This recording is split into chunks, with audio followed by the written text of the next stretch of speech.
So in these days, I have visited few classes. मैं कुछ classes में गया. In seniors also, in primary classes also, in junior classes also. I went in few classes. बहुत दिन से हम लोगों की मीटिंग नहीं हुई, बहुत दिन से हम लोग बैठे नहीं.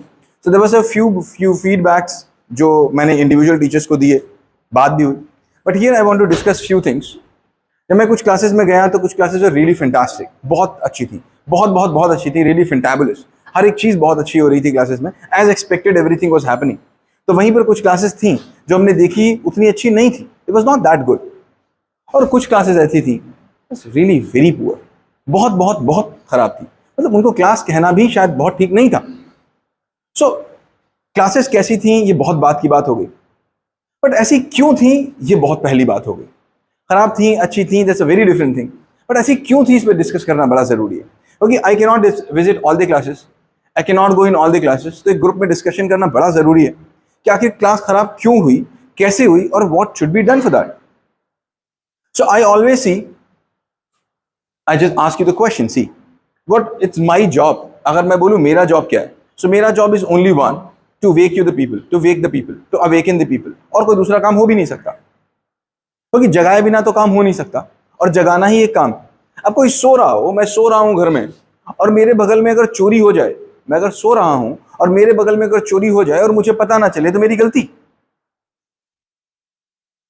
मैं अगर सो रहा हूं और मेरे घर में चोरी हो जाए मेरे बगल से, मुझे पता ना चले तो मेरी कोई गलती नहीं. गलती तो सोते हुए आदमी की कोई गलती होती नहीं. गलती तो तभी है जब वो आदमी जाग रहा हो. और पहला काम है जगाना, और जगाना तो एक ही काम से हो सकता है, जो है प्रश्न. प्रश्नों के अलावा कोई और दुनिया में ऐसी चीज नहीं है जो आपको जगा सके, जो आपको पहचान करा सके. So what I am here again, I will be discussing the same thing जो इसको कई बार डिस्कस कर चुके हैं. एंड आई ऑलवेज से कि हर एक बात हजारों बार कही जा चुकी है, लेकिन हर एक बात का एक बार कहा जाना और जरूरी है. So again I am discussing the same thing again and again, क्योंकि जगाना जरूरी है. सोते हुए आदमी से बात नहीं किया जा सकता. सो हम क्लासेस में आके आपसे बात करेंगे, आपसे RRR सेशंस लेंगे और कोई बात करेंगे, उससे पहले जागना बड़ा जरूरी है. So just wanted to ask you one question कि अगर आपको एक मोबाइल लेना हो, आपको अपने लिए एक मोबाइल लेना हो, या फिर मैं आपसे बोलूं कि अच्छा आप जा रहे हो US घूमने के लिए, सुना है US में मोबाइल बड़े अच्छे मिलते हैं, मेरे लिए एक जाके मोबाइल ले आना वहां से, तो किसमें सेंस ऑफ रिस्पॉन्सिबिलिटी ज्यादा होगी? पहला केस जब मुझे अपने लिए मोबाइल लेना था, और द सेकेंड केस मुझे किसी दूसरे के लिए मोबाइल लेना था. किसमें ज्यादा होगी, 1 या 2? 1. सेंस ऑफ रिस्पॉन्सिबिलिटी पहले में ज्यादा है कि दूसरे में ज्यादा है? पहले में कि दूसरे में? हाँ, मैं अपने लिए लेने जा रहा हूं और वो खराब निकल गया तो ज्यादा मुझे रिस्पॉन्सिबिलिटी है, ज्यादा दुख हो रहा है? सेकंड में ज्यादा. अच्छा चलो, मैं लखनऊ गया और लखनऊ से मुझे कुछ बर्तन लेके आने थे, कांच के बर्तन लेके आने थे अपने लिए, और मैं बर्तन लेके आ रहा हूं कांच के अपने लिए, करेक्ट, अपने लिए, मेरी गाड़ी में रखे हुए मेरे कांच के बर्तन, करेक्ट, मुझे वो लेके आने. और दूसरा लखनऊ में मुझे आप मिल गए, आपने कहा यार जा रहे हो, एक काम करो मेरे कुछ कांच के बर्तन लिए जाओ, घर पे दे देना जा करके. मुझे बताओ किस चीज में मेरे माथे पे लकीरें ज्यादा आएंगी? जब तक वो बर्तन मैं आपके घर पहुंचा नहीं दूंगा तब तक मुझे प्रॉब्लम होती रहेगी. क्यों नवजोत, क्यों सुन रहे थे? क्यों? करेक्ट. जब भी हम कोई भी दुनिया का काम अपने लिए करते हैं तो हमें फर्क पड़ता है, बहुत पड़ता है. लेकिन वही काम अगर हम दूसरे लिए करते हैं तो हमको फर्क उससे ज्यादा पड़ता है. Agree disagree? हम छत से जाके कूद जाएं, फर्क पड़ेगा. लोग हमको बुरा बोलेंगे. अगर मैं जाके छत से कूद जाऊं तो लोग क्या बोलेंगे, कैसा आदमी था बताओ, छत से कूद गया. लेकिन अगर मैं किसी को छत से धक्का दे दूं तो क्या बोलेंगे? ज्यादा बुरा बोलेंगे. तो अगर मेरे एक्शंस मेरे ऊपर एक्शन डाल रहे हैं, मेरे एक्शन का रिएक्शंस मेरे ऊपर है, तो ठीक बात है, बुरी है, मुझे ध्यान रखना चाहिए. लेकिन मेरे एक्शंस का रिएक्शन अगर किसी और के ऊपर है तो वो क्राइम है. गलती और क्राइम में अंतर यही है. गलती का मतलब मेरे एक्शंस का रिएक्शंस मेरे ऊपर है, और क्राइम का मतलब मेरे एक्शंस का रिएक्शंस किसी दूसरे के ऊपर. मैं कुएं में कूद जाऊं बुरी बात होगी, लेकिन अगर मैं किसी को कुएं में धक्का दे दूं तो बहुत बुरी बात हो जाएगी. वो क्राइम हो जाएगा, उसके लिए मुझे सजा मिल जाएगी, उसके लिए कोई माफी नहीं मिलेगी। आपने इंश्योरेंस देखा, इंश्योरेंस होता है ना गाड़ियों का, है ना? गाड़ियों में दो तरीके के इंश्योरेंस होते हैं, एक फर्स्ट पार्टी और दूसरा थर्ड पार्टी होते हैं ना। अच्छा, मैं सड़क पे जाऊं, पुलिस वाले मुझे पकड़ते हैं और मेरा चालान करते हैं, अगर मेरा फर्स्ट पार्टी इंश्योरेंस ना हो तो क्या मेरा चालान होगा? होगा क्या? होगा क्या? नहीं होगा। कब चालान होगा? जब मेरा थर्ड पार्टी इंश्योरेंस नहीं है। थर्ड पार्टी इंश्योरेंस ना होने पर मेरा चालान हो जाएगा, फर्स्ट पार्टी इंश्योरेंस हो ना हो उससे कोई फर्क किसी को नहीं पड़ता। क्यों?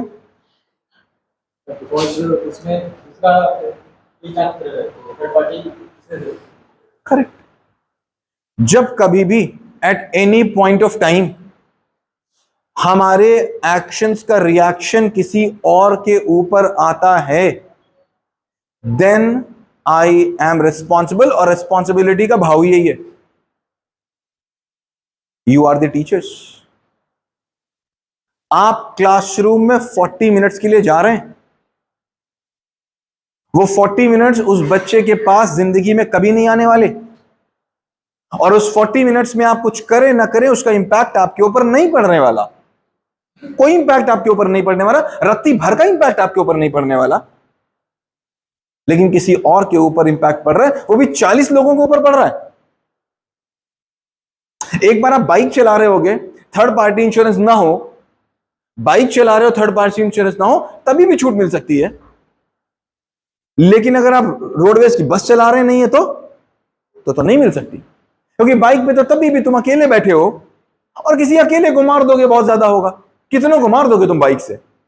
मारो जाकर के देखिए, मारने पे भी आ जाओगे अगर बाइक से कि मुझे किसी को मारना ही है, एक को मार लोगे, अरे दो को मार लोगे, लेकिन अगर कहीं बस से तुम चल रहे हो जिसमें 40 सवारियां हैं, तो उन 40 को तो तुम मारोगे और 400 को और मारोगे। तो अगर एक बार कि आप घर में बैठ के किसी एक बच्चे को ट्यूशन पढ़ा रहे हो तभी भी समझ में आ सकता है, एक कोई मार पाओगे और क्या ही कर पाओगे, कितनी औकात रह जाएगी। एक क्लासरूम में 40 बच्चों की 6 क्लासेस पढ़ा रहे हो, कुछ टीचर्स तो 8-8 क्लासेस पढ़ा रहे हैं, मतलब आप 320 बच्चों को पढ़ा रहे हो, और जो बड़े होके शायद 3020 बच्चों को पढ़ाएंगे, और सेंस ऑफ रिस्पॉन्सिबिलिटी नहीं है। Cannot happen. To understand. Sometimes you might not be understanding कि क्लासरूम में आप हैं तो वो छोटा काम है कि बड़ा काम है, बिकॉज द क्लासेस अगेन, मैंने अच्छी भी क्लास देखी, ठीक भी देखी, बुरी भी देखी, मैंने कोई देखी, I am not talking the name, क्योंकि नेम लेना किसी की बेइज्जती करना यहां पर काम नहीं है, यहां पर काम है उस बात को करना कि कोई और अगर कर रहा हो तो वो जाग जाए। अगर मैं क्लासरूम में हूं और मैं जानकर ये काम कर रहा हूं कि उसका इंपैक्ट किसी पे पड़ रहा है, तो मुझसे ज्यादा बेकार आदमी कोई हो नहीं सकता। कि मैं क्लासरूम में मैं जान के ये काम कर रहा हूं कि रवीश सर को फर्क पड़ेगा इस बात का, और फिर भी मैं काम कर रहा हूं, तो मुझसे बुरा आदमी तो कोई हो नहीं सकता। अगर मुझे पता ही नहीं है कि इसका कोई इंपैक्ट रवीश सर के ऊपर पड़ रहा है, तो फिर मुझसे बेवकूफ कोई नहीं हो सकता। दोनों केसेस में टीचर होने के लायक नहीं हो सकता वो आदमी। जिसको ये पता ही ना हो कि मेरे इस एक्शन से किसी के ऊपर क्या फर्क पड़ने वाला है, वो कैसे टीचर हो सकता है? और जो क्लासरूम में है और उसको पता है कि इससे ये एक्शन पड़ेगा, फिर भी वो कर रहा है, फिर उससे ज्यादा कौन हो सकता है? Both the cases. If we are here, किसी ने मुझसे पूछा, समवन आस्क्ड मी, कोई सेशन चल रहा था, समवन आस्क्ड मी कि क्या स्कूल में इंसानियत नाम का कोई सब्जेक्ट होना चाहिए, हाँ या ना? मैथ्स पढ़ाते हो, इंग्लिश पढ़ाते हो, हिंदी पढ़ाते हो, साइंस पढ़ाते हो, ज्योग्राफी पढ़ाते हो, भूगोल सब पढ़ाते हो, क्या इंसानियत पढ़ाई जाती है? क्या इंसानियत नाम का कोई सब्जेक्ट होना चाहिए, हाँ या ना? 1 और 2, हाँ मतलब 1, हाँ 2 मतलब ना। मैंने कहा नहीं होना चाहिए, नहीं होना चाहिए इंसानियत नाम का कोई सब्जेक्ट। क्या मतलब है इंसानियत नाम के किसी सब्जेक्ट की? इंसानियत मतलब क्या? अब जरा 2 टुकड़े कर लो इस वर्ड के। इंसानियत मतलब क्या? एक इंसान और प्लस नियत, करेक्ट? नियत का मतलब मेरी इंसानों के प्रति नियत अच्छी है, मेरी इंसानों के प्रति नियत अच्छी, इसको क्या बोलेंगे? इंसानियत। इसमें कोर क्या है? इंसान की नियत। कोर क्या है? इंसान की नियत, नियत है ना। मेरी अगर नियत अच्छी है, नियत अच्छी मतलब क्या? नियत अच्छी मतलब जो किसी की नियति को बदल दे। नियति मतलब डेस्टिनी। नियत अच्छी होने का मतलब क्या? नियत अच्छी होने का मतलब जो मेरी नियत मतलब मेरे थॉट्स, मेरी नियत मतलब मेरे काम, मेरी नियत मतलब मेरे एक्शंस, मेरी नियत मतलब मेरा उसके लिए किया गया काम, उसकी नियति को बदल दे। और कैसा बदल दे? अच्छा, करेक्ट या बुरा, दोनों में से कोई एक बदलेगा। रावण किसी का बुरा बदलता होगा, राम किसी का अच्छा बदलते होंगे, करेक्ट। तो इंसानियत का मतलब क्या? मेरी नियत किसी इंसान की डेस्टिनी को बदल दे, इसी को तो इंसानियत बोलेंगे। लेकिन अगर तुम्हारी मूल चीज अच्छी हो गई, इंसानियत मतलब नियत अच्छी हो गई, तो क्या केवल इंसानों के लिए अच्छी होगी? फिर तो वो सबके लिए अच्छी होगी ना, फिर वो सब्जेक्टिव तो रह नहीं गई। अगर नियत अच्छी हो गई तो क्या वो सब्जेक्टिव होगी? अगर मैथ्स अच्छी हो गई तो वो हर जगह अच्छी होगी ना। अगर मेरी इंग्लिश अच्छी हो गई तो मैं क्या बोलूंगा? स्कूल के लिए इंग्लिश अच्छी है और समाज के लिए इंग्लिश बेकार है। अगर आपकी इकोनॉमिक्स अच्छी है तो क्या केवल क्लास 12 के लिए अच्छी है? वो तो सड़क पे भी अच्छी होगी, वो तो बस में भी अच्छी होगी, वो तो घर में भी अच्छी होगी, वो तो वाइफ के लिए भी अच्छी होगी, सभी के लिए अच्छी होगी ना, जहां इंसानियत की बात आएगी। अगर आपकी मैथ्स अच्छी है तो हर जगह अच्छी रहेगी। ऐसा कैसे हो सकता है कि मैथ्स क्लास के लिए तो अच्छी है, बाहर के लिए बेकार है? ऐसा तो हो नहीं सकता, ऐसा तो पॉसिबल नहीं है। अगर नीयत अच्छी होगी तो सबके लिए अच्छी होगी। अच्छा, सबके लिए अच्छी होगी तो अपने लिए कैसी होगी? अच्छी होगी। तो we have to check. As a teacher आप बात कर रहे हैं बच्चे की नीयत बदलने की, कि अपनी नीयत ही बदलने के लिए आपकी नीयत अच्छी है? अगर आपको पता है कि पिज्जा या मोमोज आपकी सेहत के लिए बुरे हैं, उसके बाद भी आप खा रहे हो, तो आपसे उम्मीद नहीं की जा सकती कि आप बच्चे को कुछ अच्छी बात बता दोगे। अगर आपको पता है कि रील देखना बुरा है, फिर भी 2 घंटे आप रील देख रहे हो, तो आपसे उम्मीद नहीं की जा सकती कि आप किसी को रोक लोगे। नहीं हो सकता, इंपॉसिबल है, ये इंपॉसिबल है। हाँ, ना न जागे और जागे में अंतर हो सकता है। आपको ना पता हो बहुत सी चीजें गलत हैं और आप कर रहे हो तो अलग बात हो गई, लेकिन जानबूझ के, मुझे पता है, if I C my self, अब मुझे दुनिया की कोई ताकत मुझे रील नहीं दिखा सकती। मुझे अगर 1 मिनट का भी समय मिलेगा तो I will be doing something productive और क्रिएटिव। कैसे संभव है कि मैं एक भी मिनट खराब कर दूं?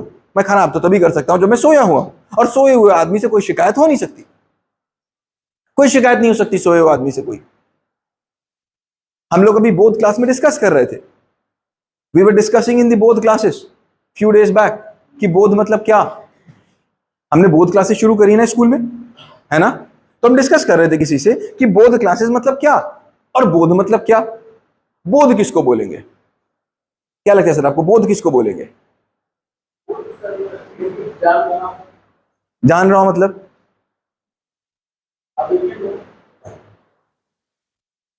सर बोध मतलब क्या?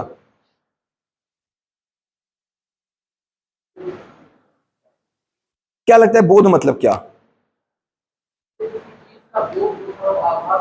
आभास मतलब क्या?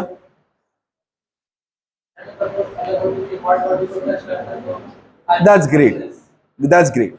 बोध का मतलब होता है ऑब्जर्वेशन। तो एक फिजिक्स का रूल है, प्लीज सर, एक फिजिक्स का रूल है, every action has an equal and opposite reaction. Every action has a equal and opposite reaction. जिसको ये पता है वही जाग रहा है, वरना वो सो रहा है। और एक टीचर से उम्मीद नहीं, मैं नहीं बोल रहा हूं अच्छा या बुरा, मैं इस बात से नहीं बोल रहा हूं। किसी का पढ़ाने का तरीका अच्छा हो सकता है, किसी का पढ़ाने का तरीका बहुत अच्छा हो सकता है, किसी का पढ़ाने का तरीका उतना अच्छा नहीं हो सकता। I am not going into this. मैं कंटेंट नहीं, मैं इंटेंट की बात कर रहा हूं, मैं कंटेंट की बात नहीं कर रहा। किसी का बहुत अच्छा हो सकता है, वो इंडिविजुअल हो सकता है। अब सतीश सर का बहुत अच्छा हो सकता है, तो आपका तो उतना अच्छा नहीं हो सकता। मैं कंटेंट की बात नहीं कर रहा, मैं इंटेंट की बात कर रहा हूं। I am talking about intent. Every action has a equal and opposite reaction, और जिसको वो इक्वल एंड अपोजिट रिएक्शन दिखने लग जाए वही बोध में है, वही बोध में है। जिसको ये दिखने लग जाए कि मैं क्लासरूम में गया हूं और मैंने ये काम किए हैं, इससे मुझे ये रिएक्शंस मिल रहे हैं। अब दिख ही नहीं रहा सालों सालों, आप बोल रहे हैं मैं अच्छा काम कर रहा हूं। क्या बोल रहे हैं? अच्छा काम कर रहा हूं। तो अच्छे काम की परिभाषा क्या? अच्छा काम मतलब मैं 20 साल से कर रहा हूं इसलिए अच्छा? भाई ज्यादा दिन करना अच्छे होने का पैमाना नहीं हो सकता। ज्यादा लोग कर रहे हैं वो भी अच्छे होने का पैमाना नहीं हो सकता, नहीं हो सकता। आप बोलो रवि सर कि मैं तो 20 साल से पढ़ा रहा हूं इसलिए मैं अच्छा करूं, ये पैमाना हुआ? इससे बेवकूफी की क्या बात हो गई? 5000 साल लोगों ने माना कि धरती शेष नांग पे खड़ी हुई है, तो क्या खड़ी है? बोलो नहीं, 5000 साल से माना था। 5000 साल लोगों ने माना कि धरती फ्लैट है, तो मान लो धरती फ्लैट है। तो ज्यादा दिन इस बात का प्रमाण थोड़ी ना हो सकता है कि वो सही है, और ज्यादा करना इस बात का प्रमाण नहीं हो सकता, और ज्यादा मेहनत इस बात का प्रमाण नहीं हो सकता। क्या बोलो मैं तो बहुत मेहनत करता हूं, करते होगे आप? कौन कह रहा है नहीं करते होंगे? अगेन मैं नहीं कह रहा हूं मेहनत नहीं कर रहा है। मैं जिन क्लासेस में गया, जिन क्लासेस में मुझे रिजल्ट अच्छा नहीं लगा, ये कह देना कि वहां पर टीचर मेहनत नहीं कर रहे, ये बिल्कुल गलत बात हो गई, ये बिल्कुल गलत बात हो गई, बेईमानी वाली बात हो गई। अगर मैं बोलूं, I don't want to take name, but मैं बोलूं कि वो टीचर जिसके के मैं क्लास में गया था वो क्लास में मेहनत नहीं कर रहा था, ये बिल्कुल बेवकूफी वाली बात हो जाएगी ना। ऐसा नहीं है। वो मेहनत किसी दूसरे से भी ज्यादा अच्छी कर सकता है, किसी से भी ज्यादा अच्छी कर सकता है, बट वो जागा हुआ नहीं है। And why I am here आज, why here in this session? केवल जगाने के लिए। और जगाना मतलब बोध, और बोध मतलब वी शुड नो मेरा हर एक एक्शन कहां कहां जाएगा, सारी पॉसिबिलिटी आई शुड नो कि आज जो मेरा एक्शन लिया जाने वाला है, ये एक्शन आज से 20 साल बाद भी अगर कोई रिजल्ट देगा तो वो कैसे देगा। वो सारी चीजों को जान लेना ही ऑब्जर्वेंस है, ही बोध है, ही बोध है, और कुछ बोध हो नहीं सकता। और जिसको ये जाग गया वो किसी मिडवे को तो पकड़ ही नहीं सकता, कोई मतलब नहीं है वो मिडवे को पकड़ लेगा। मैं किसी क्लास में गया, वहां पता चला मुझे बच्चे केवल 14 क्वेश्चन बना रहे हैं। मैंने बोला क्यों? उन्होंने बच्चे कैसे करेंगे? चेक कैसे करेंगे? इस बात पे आप बच्चों को रोक देंगे?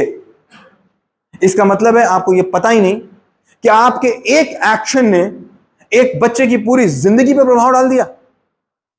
आपने उसको उड़ना बंद कर दिया, तोते पिंजरे में बंद कर दिया। क्यों? क्योंकि आप चेक नहीं कर पा रहे थे, आप चेक नहीं कर पा रहे थे, इसलिए अपने बच्चे को पूरे। इसका मतलब आपको अपने एक्शन के रिएक्शन नहीं समझ में आए, आप जाग नहीं रहे थे। फिर ऐसी बातें अगर आप करेंगे फिर यह कहना बड़ा मुश्किल हो जाएगा कि आप टीचर है। कैसे कह लेंगे टीचर? कैसे कह लेंगे? क्योंकि टीचर का मतलब आपकी नीयत ही बच्चों के लिए, आपकी नीयत बच्चों के लिए अच्छी है, और आपकी नीयत बच्चों के लिए अच्छी होने का मतलब कि आपको बाकी सारी नीयतें दिखनी बंद हो गई। दो तो नहीं दिख सकते, एक म्यान में दो तलवार कैसे? एक म्यान में दो तलवार नहीं हो सकती। क्या आप बोले कि ये बच्चों के लिए अच्छा, ये मेरे लिए अच्छा? अगर क्लासरूम में है तो उस 40 मिनट में तो केवल बच्चों के अच्छे की बात होगी। वहां पर हम दो तलवार कैसे लेके चल सकते हैं कि मेरे लिए अच्छा? मीडियोकर अप्रोच हम कैसे ले लेंगे? एक ये मेरे लिए अच्छा इसलिए मैं करूंगा, वो तो मतलब ही नहीं है वहां पर। ये संभव कैसे हो सकता है? और ये बात बोल पाना बड़े हिम्मत का काम है, बहुत हिम्मत चाहिए इस बात को बोलने के लिए कि मैंने 15 लिखवाए क्योंकि मैं चेक कैसे करूंगा। बड़ा हिम्मत चाहिए इस बात को बोलने के लिए, और बहुत अंदर से हिम्मत चाहिए। We have to think about it. You have to think about it.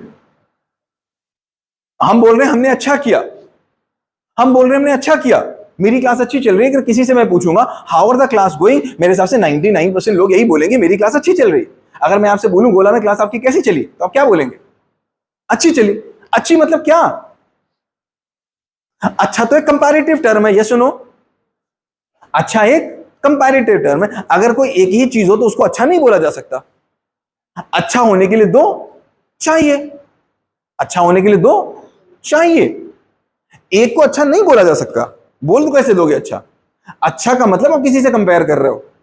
तो जब आपसे बोला आपकी क्लास अच्छी है, आई एम आस्किंग यू, आपसे क्वेश्चन में पूछ रहा हूं, I am not asking anyone else. मैं आने आपसे पूछा आपकी क्लास कैसी है, आपने बोली अच्छी। अच्छी मतलब क्या? अगर कोई पलट के पूछ रहे तो क्या बोलोगे? आप कंटेंट नहीं बता सकते अच्छा होने के लिए। अच्छे होने के लिए आप ये नहीं बोलोगे, अच्छे होने के लिए आपको कंपैरिजन करना पड़ेगा। अगर मैं बोलूं कि भाई ये चीज अच्छी है, तो इसका मतलब आप दो चीजों को कंपेयर करके बताओगे कि ये खराब है इसलिए ये अच्छी है, वरना नहीं हो सकता। तो कंपेयर किससे कर रहे हो? पड़ोसी से तो नहीं कर ले रहे हो। अगर मैं मिश्रा सर से पूछूं कि मिश्रा सर फिजिक्स की क्लास कैसी है, मिश्रा सर ने कहा अच्छी है, तो मिश्रा सर ने कहा किसी पड़ोसी से कंपेयर तो नहीं कर लिया। मोहसिन सर से पूछा मैंने कि मोहसिन सर आपकी क्लास कैसी है, और मोहसिन सर ने कहा मेरी क्लास अच्छी है, तो कहीं किसी पड़ोसी से कंपेयर करके तो नहीं आ गए। अगर मैंने फारूक सर से पूछा फारूक सर आपकी क्लास कैसी है, फारूक सर ने बोला क्लास अच्छी है, तो कहीं पड़ोसी से कंपेयर तो नहीं कर लिया। मेरी क्लास अच्छी होने का मतलब है मेरी क्लास कल से अच्छी है, जैसी मैंने कल ली थी उससे मेरी क्लास आज अच्छी है। That is only the parameter of अच्छा होना। 1% growth every day equals to 3.5 times growth every year. 3.5 times growth every year, 1% growth a day. ये कैसे आएगा पेन? थर्ड आएगा ये। 3.5 टाइम्स ग्रोथ एवरी डे। अब ग्रोथ के लिए, अच्छे के लिए अगर आप बोलोगे कि कोई चीज अच्छी है, तो एक चीज बड़ा इंपॉर्टेंट है कि इसके लिए आपको एक चीज दिखनी चाहिए। क्या? क्या चीज बुरी है? अगर आप कह रहे हैं कि ये चीज अच्छी है, इसका मतलब आपको यह पता है कि यह चीज बुरी है। अगर आपको यह पता ही नहीं है कि क्या चीज बुरी है, तो फिर आप कह नहीं सकते कि यह चीज अच्छी है। Agree disagree? तो मुझे बताओ कि आपको पता है कि आपके अंदर क्या बुरा है? अगर आपको यही नहीं पता कि आपके कल की क्लास के अंदर क्या बुरा था, तो अब ये कह कैसे सकते हो कि आपकी आज की क्लास अच्छी है? अगर आपकी कल की क्लास बुरी थी, तो फिर आज की क्लास अच्छी होने की संभावना बनी रहेगी। और अगर आपने बुरी देख ली, जैसे मैं किसी टीचर के साथ था, उन्होंने बोला कि मुझे पता ही नहीं मेरी क्लास में क्या बुरा है।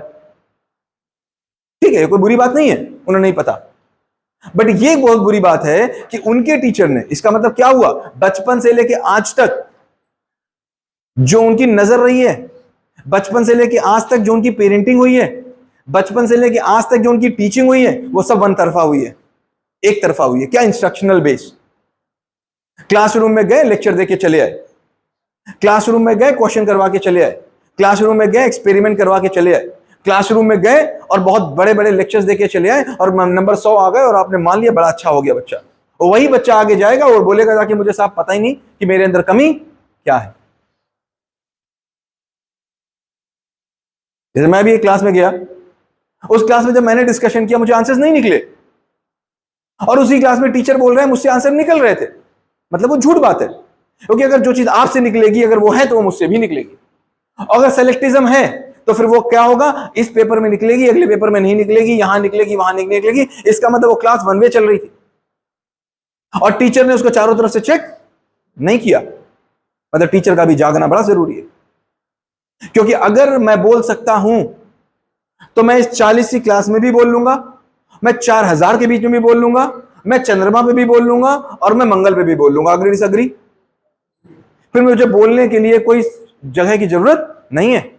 और अगर मैं केवल इन 40 के बीच में बोल पाता हूं और मैं कहीं नहीं बोल पाता, इसका मतलब है कि मैंने अपने आप को एक लिमिटेड बाउंड्री में ही रखा है। इसका मतलब उस क्लास में उस टीचर ने उन बच्चों को लिमिटेड बाउंड्री के अंदर रखा था। क्यों? क्योंकि उसको ही बाउंड्री नहीं दिख रही थी। ओके, ये तो मान सकते हैं कि अगर उसको दिखी होती तो ऐसा नहीं रखता, ये तो बिल्कुल पक्की बात। अगर दिखी होती तो वैसा नहीं रखता, नहीं रख सकता था। सो व्हाट इज माई, क्या मैं कहना चाह रहा हूं इतनी देर से? मैं केवल इतना कहना चाह रहा हूं कि अगर आप अपना आर आर आर नहीं करते हैं, तो दुनिया की कोई ताकत आपका आर आर आर नहीं कर सकती। अगर आप बैठ के अपनी कमियों को नहीं देखते हैं, तो दुनिया में कोई आपकी कमी आपको दिखा नहीं सकता। अगर आपको यह भाव नहीं आता कि ये 40 बच्चों की जिंदगी मेरे हाथ में है, तो फिर दुनिया की कोई ताकत आपसे क्लासरूम में रिस्पॉन्सिबिलिटी का काम करा नहीं सकती। फिर तो आप जाएंगे और करके आएंगे। किसी ने मुझसे पूछा, एक बिजनेस की मीटिंग चल रही थी, बिजनेसमैन थे वहां पर, बात चली, किसी ने मुझसे पूछा वहां पर कि सर, ये बिजनेस में सफलता असफलता कैसे मिलती है? आखिर किसी बिजनेस में, किसी प्रोफेशन में कैसे कोई आदमी सफल होगा और कैसे कोई आदमी असफल होगा? कैसे सफलता मिलेगी और कैसे असफलता मिलेगी? किसी बिजनेस में, किसी भी बिजनेस में कैसे सफलता मिलेगी, कैसे असफलता मिलेगी? बड़ा सिंपल है, इसके लिए बहुत ज्यादा कुछ करना नहीं है। बिजनेस का मतलब क्या? आप देखो, बिजनेस का मतलब लेन देन, लेन देन होता है ना। मैंने कुछ दिया, तुमने कुछ लिया, मैंने कुछ लिया, तुमने कुछ दिया, दो चीजों का वहां पर एक्सचेंज हो रहा है। करेक्ट? सपोज मैंने किराने की दुकान खोली और मैंने किराने की दुकान में पैसे किसी से लिए और उसको 1 किलो दाल दी, तो मतलब क्या हुआ? अगर मैंने किसी से 1 किलो दाल के 35 रुपए लिए, अगर मैंने 1 किलो दाल के किसी से 35 रुपए लिए, इसका मतलब है उस आदमी के लिए, जो सामने मेरे आदमी खड़ा हुआ है, उसके लिए 35 रुपए की वैल्यू कम है, इस दाल की वैल्यू ज्यादा है। Agree disagree? वरना वो नहीं देता। अगर मैं बोलता कि मैं ये मार्कर 200 रुपए का बेचूंगा तो कोई खरीदेगा? नहीं खरीदेगा। क्यों? क्योंकि वो कहेगा 200 रुपए की वैल्यू ज्यादा है, इस मार्कर की वैल्यू कम है। अगर मैं बोलूंगा ये मार्कर केवल 1 रुपए का है तो वो क्या बोलेगा? तुरंत दे दो। क्यों? क्योंकि 1 रुपए की वैल्यू कम है, इस मार्कर की वैल्यू ज्यादा है। उसी पॉइंट ऑफ टाइम पे जब मैं बोल रहा हूं, मैं इंडिविजुअली मैं 35 रुपए की किलो दाल बेच रहा हूं, तो मतलब मैं बोल रहा हूं मेरे लिए 35 रुपए की वैल्यू ज्यादा है, इस दाल की वैल्यू कम है। Agree disagree? तो जब भी हम कोई काम कर रहे होते हैं तो हम जो वैल्यू में चीज वापस दे रहे होते हैं वो लेने वाली चीज से जितनी ज्यादा होती है उतना ही लेवल ऑफ सेटिस्फैक्शन हाई होता है। समझ में आ रही बात? तो मतलब बिजनेस में सफलता का पैमाना जितनी वैल्यू की चीज ले रहे हो और जितनी वैल्यू की चीज दे रहे हो उस बीच में जितना ज्यादा अंतर होगा उतना ही आपका सेटिस्फैक्शन लेवल बढ़ेगा। करेक्ट? अब वहीं पर बात आई अपनी अर्निंग को कैसे बढ़ाएं। अपनी अर्निंग को कैसे बढ़ाएं? तो अपनी अर्निंग को बढ़ाने के दो तरीके। एक, आपका इंटरेस्ट अपनी अर्निंग में हो जाए, आपका इंटरेस्ट अपनी अर्निंग में हो जाए। एक, आपका इंटरेस्ट दूसरे के सेटिस्फैक्शन में हो जाए। क्या बोला? एक, आपका इंटरेस्ट आपकी अर्निंग में हो जाए। एक, आपका इंटरेस्ट दूसरे के, बताओ किस में ज्यादा अर्निंग होगी? सेटिस्फैक्शन वाले में। किस में कौन पीछे जाएगा? अगर मेरा इंटरेस्ट मेरी अर्निंग में है तो मैं कस्टमर्स के पीछे जाऊंगा कि कस्टमर मेरे पीछे आएंगे? मैं कस्टमर के पीछे भागूंगा क्योंकि मेरा इंटरेस्ट किस में? मेरी अर्निंग में। और अगर मेरा इंटरेस्ट सेटिस्फैक्शन में आ गया तो कस्टमर मेरे पीछे भागेगा। क्योंकि अंतर क्या है? अंतर है यहां पर मेरा सक्सेस किसी के सक्सेस पर बेस्ड है। यहां मेरा सक्सेस किसी के सक्सेस पे बेस्ड है और यहां पर मेरे सक्सेस को कोई फर्क नहीं पड़ रहा था कि किसी को क्या मिल रहा है। यहां पर मेरा सक्सेस इसकी नीड पे बेस्ड है। अगर उसकी नीड है तो बात खत्म हो गई। फिर मैं उस नीड को भुनाऊंगा। फिर मुझे अगर मेरे पास गैस सिलेंडर होगा और कोरोना चल रहा होगा, ऑक्सीजन का सिलेंडर होगा, तो फिर मैं 10 लाख का भी बेचूंगा क्योंकि वो तो उसकी नीड है। अब सेटिस्फैक्शन जीरो है।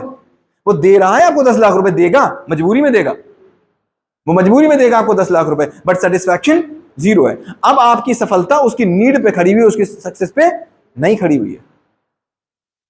अगर आपकी सफलता उसकी सफलता पे खड़ी हो जाएगी तो लोग आपको आगे बढ़ाने के लिए धक्का देंगे। अगर आपकी सफलता किसी की नीड पे खड़ी होगी तो लोग आपको पीछे धक्का देंगे। बड़ा सिंपल सी बात। दो में से तो एक चीज होगी ना। लेकिन एक तीसरा केस भी हो सकता है। मेरे पापा की दुकान किराने की बचपन में थी, हाँ? मुझे ना पैसा चाहिए, ठीक, और ना मुझे सेटिस्फैक्शन चाहिए। पापा गए राखी बनाने, बुआ गया, उन्होंने कहा 2 दिन दुकान पे बैठो। अब बताओ, अब तो बंधन हो गया। अब मुझे कोई ज्ञान दे आकर के यहां खड़ा होकर के, दे आके ज्ञान। नहीं, पैसा नहीं, सेटिस्फैक्शन। क्योंकि ना मुझे पैसा चाहिए ना सेटिस्फैक्शन चाहिए, मुझे चाहिए आजादी, मुझे चाहिए आजादी। ये दिल मांगे आजादी। अब फिर ऐसे आदमी को समझाया जा सकता है?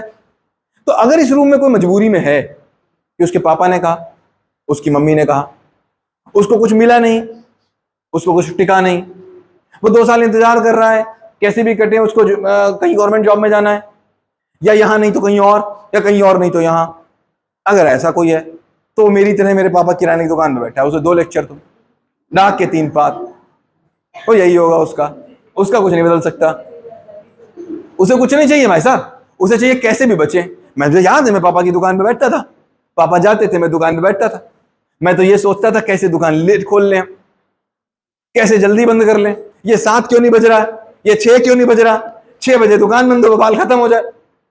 अच्छा, बिक्री होने से कोई फर्क नहीं। मेरे पास एक पर्चा आया दुकान पे, ठीक, और उस पर लिखा था क्या, पंचमेवा। एक कोई किसी का पर्चा था, उस पर लिखा था, दुकान पे लिखा था पंचमेवा। मैंने कहा ये सब नहीं मिलता है, पंचमेवा। बाद में उसने अगले दिन पापा को आके बताया कि तो लड़के ने बोला पंचमेवा यहाँ नहीं मिलती। तो पापा ने पूछा तुम्हें इतनी बुद्धि नहीं है कि तुमको पता हो कि पंचमेवा क्या चीज होती है? अरे 5 मेवा मिला दो, पंचमेवा हो जाएगी। लेकिन बुद्धि तभी काम करती है जब आप वहां पर अपने मन से बैठे हो। अगर मैं क्लासरूम में जाऊं और किसी टीचर से बोलूं तुम्हें इतनी बुद्धि नहीं थी, कि तुमने इसको यहां रोक दिया, तो एक्चुअली वो टीचर अपने मन से नहीं था। तो अगर मैं हमेशा बोलता हूं कि कोई भी टीचर जैसा जाओ, फिर अब कोई भी कर ले, क्योंकि इस टीचिंग में जिसके लिए लोग पहले आते थे सम्मान के लिए, वो तो बचा नहीं। बचा? दिन भर FIR होती है, पेरेंट आता है और पेरेंट कहता है तुमने बोल दिया, पूछो सूफिया मैम से, मेरा बच्चा नहीं 1 बजे दोगे तुम, तो सम्मान नम्मान तो गया। जिसके लिए पहले लोग आते थे कहते भैया कुछ नहीं, तो सम्माने से, वो तो है नहीं। पूछो जरा सर से, संजीव पांडे सर से, क्लास का हाल क्या है, पूछ लो क्या हाल है। और आप नहीं देखोगे पिछले 20 सालों में कैसे गिरा है। आप तो 15 साल से टीचर है, मिश्रा सर 20 साल से टीचर है, सर आप मानते हैं पिछले 20 सालों में गिरा है? आप याद करिए पहला बैच, इसी स्कूल का पहला बैच, और आज याद कर लीजिए VP सर आप 15 सालों से, आप बताओ। आप याद है एक बार हॉस्टल में आपने एक बच्चे को मारा था, पेरेंट ने कुछ बोला नहीं था, जबकि कितनी चोट लग गई थी उसको, याद है आपको? आज अगर उतना कर दीजिए आप, क्या होने वाला है? तो सम्मान तो गया। और एक बात और बता दूं, जितनी भी आपको सैलरी यहां मिल रही है, जितनी भी सैलरी यहां मिल रही होगी आपको, ABC, कोई भी काम अगर आप कर लेंगे और जितनी मेहनत यहां कर लें, अगर उतनी ही मेहनत कर लेंगे, सैलरी आपको 2 गुने से कम नहीं मिलेगी। ये फैक्ट है। किसी भी प्रोफेशन में आप चले जाए, चाहे बैंकिंग में, चाहे चले जाए IT इंडस्ट्री में, चाहे किसी इंडस्ट्री में चले जाए, जितनी मेहनत यहां आप कर रहे हैं और जितने मन से आप काम कर रहे हैं, अगर आप केवल इंडस्ट्री स्विच कर दें तो आपकी सैलरी कम से कम 1.5 टाइम्स होगी, नहीं तो आपकी अर्निंग 1.5 टाइम्स होगी। तो यहां पर तो केवल एक ही इंटरेस्ट हो सकता है, क्या? कि भाई मुझे बच्चों के साथ रहना पसंद है, मुझे बच्चों को देना पसंद है। और अगर बाई चांस ये पसंद आ गया तो फिर क्लासरूम हो ही नहीं सकती खराब, फिर तो कल से आज अच्छी होगी ही होगी। ऐसा कैसे संभव है कि मैंने कल अगर इसी मीटिंग को लिया होता, कल अगर मैंने इसी मीटिंग को लिया होता और आज मैं इसी मीटिंग को ले रहा हूं तो मैं ऐसे ही लूंगा? ऐसा कैसे संभव है? ऐसा तो संभव तभी है जब मैंने ध्यान ही नहीं दिया, मैंने कल पढ़ा था तो क्या पढ़ाया था। अगर मैंने कल पढ़ाया था और मैंने जाकर के बाद में देखा, देखा कि अर्चना मैम का तो मुंह बन रहा था, तो मतलब मेरा एग्जाम्पल अच्छा नहीं था। अगली बार मुझे देखना पड़ेगा, अगली बार देखना पड़ेगा कि गंगेश्वर सर तो सो रहे थे। तो इसका मतलब है कि मेरे एग्जाम्पल्स में उतना दम नहीं था कि गंगेश्वर सर को जगा पाए। इसका मतलब अगली बार मेरा टारगेट कौन होगा? गंगेश्वर सर का ना सोना। गंगेश्वर सर का ना सोना मेरा प्राइम टारगेट होगा। और अगले दिन का मेरा प्लान इसी बात पे बेस्ड होगा कि अर्चना मैम देख लें और गंगेश्वर सर ना सोएं। और अगर नहीं बना तो इसका मतलब मुझे या तो फर्क नहीं पड़ता या तो मैंने देखा नहीं। ऐसा कैसे संभव है कि 3 दिन बैक टू बैक मेरा लेसन प्लान ना पूरा हो, या 3 दिन बैक टू बैक मेरे लेसन प्लान से वो आउटकम ना निकले? ऐसा संभव कैसे हो सकता है? ये तो तभी संभव हो सकता है जब मैं जागा हुआ नहीं हूं। फिर सोते हुए आदमी से तो कोई बेईमानी, बात ही करना बेईमानी है भाई। सोते हुए आदमी से क्या कहोगे कि तुम्हारे घर में चोरी हो गई? तो सो रहा था भाई, सारी माफी हो गई उसको। तो काम तो एक ही है, जगा देना। That's only work which we have done. So मेरा काम यहां पर बिल्कुल नहीं था कि मैं आपको बताऊं क्लास में कैसे पढ़ाना नहीं पढ़ाना, वो कोऑर्डिनेटर्स का जॉब, पढ़ाना है वहां, पढ़ाना नहीं पढ़ाना। लेकिन मुझे इतना पता है कि अगर कोऑर्डिनेटर्स को हमारी क्लास में आकर, मेरी क्लास में आकर अगर कोऑर्डिनेटर को यह कहना पड़ जाए कि तुम ऐसे नहीं ऐसे करो, इससे ज्यादा बेवकूफी की बात मेरे लिए कुछ हो नहीं सकती। सोचो अगर मैंने स्कूल खोला है और CBSE मुझे आके बताए, CBSE मुझे आके बताए, CBSE इंस्पेक्शन करे और मुझे बताए सनी तुमको थोड़ा और अच्छा करना चाहिए, तो लानत है मेरे स्कूल चलाने पर। मुझे CBSE चाहिए बताने के लिए कि मैं अच्छा कर रहा हूं कि नहीं कर रहा हूं। मुझे CBSE चाहिए इस बात को करने के लिए कि मैं थोड़ी सी और मेहनत कर लूं। मुझे CBSE चाहिए ये जगाने के लिए कि मैं क्या अच्छा कर रहा हूं क्या नहीं बुरा कर रहा हूं। तो फिर CBSE हर समय तो मेरे साथ नहीं रह सकती, एक दिन तो जाएगी, एक दिन तो जाएगी। अभी किसी मीटिंग में हम थे और किसी ने पूछा संस्कार कितनी अच्छी चीज होती है। क्या बोला? संस्कार बहुत अच्छी चीज होती है। अच्छी चीज होती है कि नहीं? बच्चों में होना चाहिए कि नहीं? हाँ या ना? 1 2? आपको पता है आप 1 बोलोगे तो मैं 2 ही बोलूंगा। हाँ, संस्कार से ज्यादा बुरी कोई चीज हो नहीं सकती। और इस देश का बेड़ा गर्क अगर किसी ने किया तो संस्कारों ने किया। मैं बता रहा हूं आपको, संस्कारों से ज्यादा बेड़ा गर्क इस देश का किसी ने किया नहीं। और आज जो भारत की हालत है वो केवल संस्कारों के कारण है। और केवल संस्कार नाम की चीज हटा दो तो मैं बोल रहा हूं भारत वो बन जाएगा जो बनाना चाहते हैं। तो संस्कार मतलब क्या? संस्कार मतलब क्या? संस्कार का मतलब जो काम मुझे करने चाहिए मैं कर लूं और जो काम मुझे नहीं करने चाहिए मैं ना करूं। करेक्ट? मुझे नहीं करना मतलब मुझे दारू मतलब नहीं पीनी चाहिए, मैं नहीं पीता हूं तो मैं क्या हूं? संस्कारी हूं। मुझे मान लीजिए एक काम नहीं करना चाहिए, मैं नहीं करता हूं तो मैं क्या हूं? मैं संस्कारी हूं। और मुझे पैर छूने चाहिए और मैं छू लेता हूं तो मैं कौन हूं? संस्कारी हूं। मुझे पेड़ की रक्षा करनी चाहिए, मैं रक्षा कर लेता हूं तो क्या हूं? संस्कारी हूं। मुझे ऐसे कपड़े पहनने चाहिए, मैं वैसे पहन लेता हूं तो क्या हूं? संस्कारी हूं। मतलब जो काम करने चाहिए मैं कर लेता हूं और जो काम नहीं करने चाहिए मैं नहीं करता हूं तो मैं क्या हूं? संस्कारी हूं। ये तो बात ठीक है। ये तो आपने क्या देखा? क्या देखा? लेकिन बड़ा अधूरी बात होती है जब हम कर्म देखते हैं। बहुत अधूरी बात है जब हम कर्म देखते हैं। कर्म से पहले आता है कर्ता।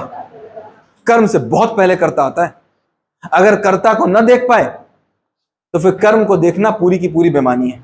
तो ये कर्म तो झूठे हो सकते हैं, दिखावे के हो सकते हैं। ये जो अच्छा काम करना, बुरा काम करना इसलिए हो रहा है कि मेरे अंदर से इच्छा जाग रही है, या इसलिए हो रहा है कि शिवम सर मेरे सामने खड़े। अब मेरे पास कोई ऑप्शन भी क्या है?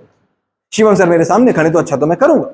मैं इसलिए कर रहा हूं क्योंकि पापा की बातें, पापा नहीं तो पापा की बातें मेरे साथ खड़ी हुई हैं। पापा नहीं खड़े, बट मैंने जैसे दारू का ग्लास उठाया तो पापा की बात मेरे कान में आ गई, तो अभी भी पापा ही खड़े। फिर कोई तो दिन होगा जब दारू की इच्छा पापा की बात से ज्यादा मजबूत हो जाएगी, तो पापा किनारे, दारू अंदर होगा। ऐसे संस्कारी आपने 5000 देखे होंगे। जो घर में संस्कारी बाहर विकारी, ऐसे संस्कार विकार हैं। जो संस्कार किसी और के कहने से आए, चाहे वो खुद गीता के कहने से क्यों ना आए, कुरान के कहने से क्यों ना आए, ऐसे कोई संस्कार उधार के, ऐसे सारे संस्कार बेकार हैं। फिर अगर कोऑर्डिनेटर के कहने से आप कोई काम अच्छा बुरा करते हैं, या मेरे कहने से कोई काम अच्छा बुरा करते हैं, या समाज के डर से कोई काम अच्छा बुरा करते हैं, या इस जिम्मेदारी के कारण अच्छा बुरा करते हैं कि आप टीचर हैं, तो सब बेईमानी है, सब बेईमानी है। इसीलिए कृष्ण को कहना पड़ा संस्कारों से मुक्ति। कृष्ण को कहना पड़ा संस्कारों से मुक्ति, कृष्ण को कहना पड़ा ज्ञात से मुक्ति।